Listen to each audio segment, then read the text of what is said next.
What's up everyone, I'm Vemischief, and in today's video, I have some tips on the 11 best night mode dungeons and 3 honorable mentions for a total of 14 night mode dungeons. This list is for solo players who need to both level their character and their glyphs for the Paragon board at the same time. These are the absolute best night mode dungeons in my opinion, and they're sure to speed up the process for solo players who aren't trying to reset night mode dungeons because they also need to level their glyphs. Now, depending on how much you're clearing enemies and looting, these dungeons can all be completed in roughly 4 to 8 minutes, which is insanely fast. You can literally run through many of these dungeons. This list may seem long, but whichever night mode sigils you get is entirely up to RNG, and RNG is RNG.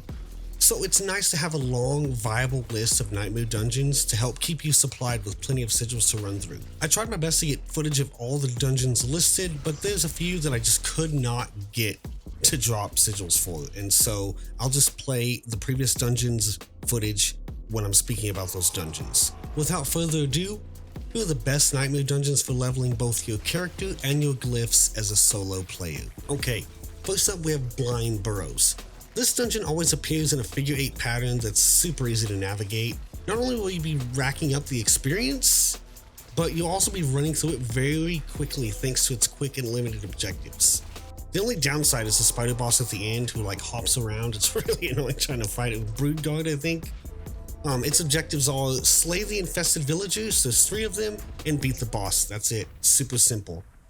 Next up we have Cultist Refuge. Cultist Refuge is very easy to navigate due to its enemies always basically being on the path of the dungeon. It's a very linear dungeon. You can clear them very quickly as you run through the dungeon. It's pretty good. Not only that, but in the later half, the second half of the dungeon, it is just oftentimes packed with elites. It's super good for getting experience. It's a great experience boost. The objectives for Cultist Refuge are slay all enemies, a mini boss drops a key, and then slay 2 high priests. No boss, that's it. It's pretty simple. Next up is GUULRAHN Canals. GUULRAHN Canals is very similar to Blind Burrows with both speed and ease. It's also light on objectives and it can be sped through very easily. Its objectives are slay all enemies and destroy 2 corpse piles. No boss. Next we have Sunken Ruins. Sunken Ruins is an amazingly fast dungeon to run through, and it's pretty small. This one is also light on objectives. Now mobs can be low in density on occasion, but you can generally pile them up next to the objectives, and that helps with experience boost. Its objectives are place 2 stones on the pedestals, destroy 3 skeletal constructs. After you destroy the 3rd construct, a elite will spawn, you kill him, and that's the end of that dungeon. Up next is MAULWOOD. This dungeon can be sprinted through for the most part, and the wood wraith enemies and the bandits are pretty easy to dispatch as you sprint through. Some of the elites can give you a run for the money on occasion. I had one that had damage reduction. Oh, that was awful. But it's still a pretty quick and easy dungeon. MAULWOOD's objectives are slay 3 bandit sentries and destroy 3 skeletal constructs. No boss. Next up we have ALDURWOOD, a dungeon I don't have footage on. This dungeon can be blitzed through very quickly as its only objectives are to kill 3 Alderkin, just big elites, and then slay the boss. That's it. The map is trivial as well, so if you're playing this dungeon at a tier you're efficient with, you can really steamroll this one. Up next we have MAUGEN'S. I don't have footage on this one either. This dungeon is fairly straightforward, and while it has a handful of objectives, one of them is just an extended run to the boss. So the dungeon is large, but you can sprint through most of it. Its objectives are free 6 prisoners, kill an elite that spawns on the last freed prisoner, and you collect a key, and you just run to the boss.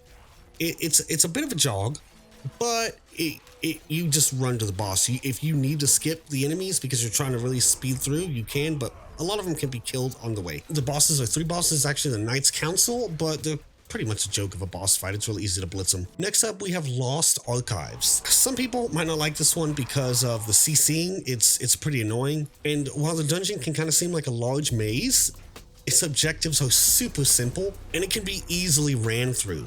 Its objectives are slay 2 demonic vanguard, return 2 mechanical boxes, and upon returning the boxes, you activate the boss inside the little coffin thing and fight the boss. After running this one a few times, I don't know, 2 or 3 times, it's basically kind of the same layout every time, and you can easily figure out where to go, and you can just run through it quickly. It's a great dungeon. Don't sleep on this one. I feel like a lot of people are.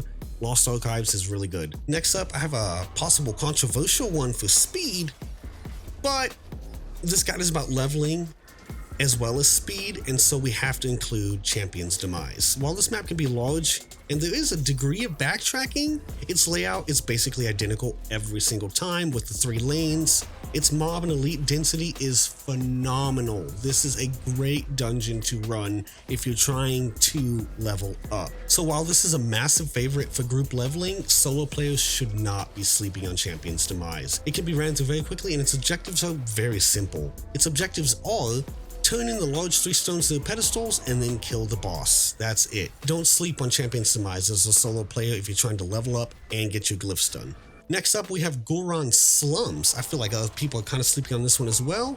Now, this map can have a handful of mobs that are placed around and it can be kind of annoying, but I find the best strategy is to just sprint straight to each prisoner, let the mobs pile up as you get to the prisoner and just chop them down, cut them down, and then move on to the next prisoner and do it again. It's very simple when you do it that way. Also, I feel like I get a high number of butcher spawns on GUULRAHN SLUMS, which is always good, you know, that's extra bonus loot.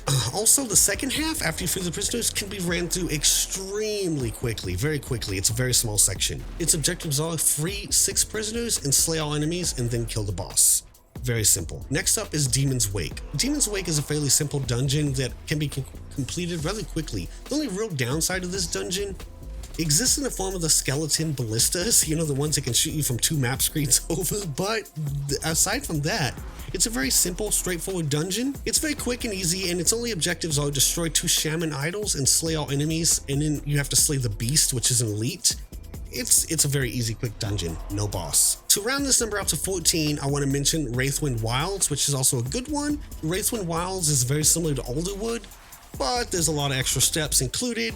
That doesn't mean that it's not a great dungeon to hang on to if you get the sigil for it. And then we have WITCHWATER, which can be done quickly. It depends on how you feel about the snake monsters. I can't remember their name. There's a lot of them. They pile up. The elites can be pretty tough. So that's why it's only honorable mention, but it's still a very good one. That's WITCHWATER. And finally, Earthen Wound. This is also a very good one to run.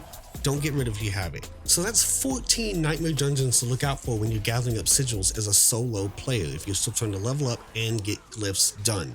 So what do you think? Did I miss your favorite dungeon? Am I sleeping on some dungeons? Let me know in the comments because I want to know if I'm sleeping on some dungeons. And before you go, please like and subscribe, comment anything you want to say. All those things really help me out like a lot. It's pretty crazy how much those things help me out. And thank you for clicking on this video. I'll see you guys in the next one.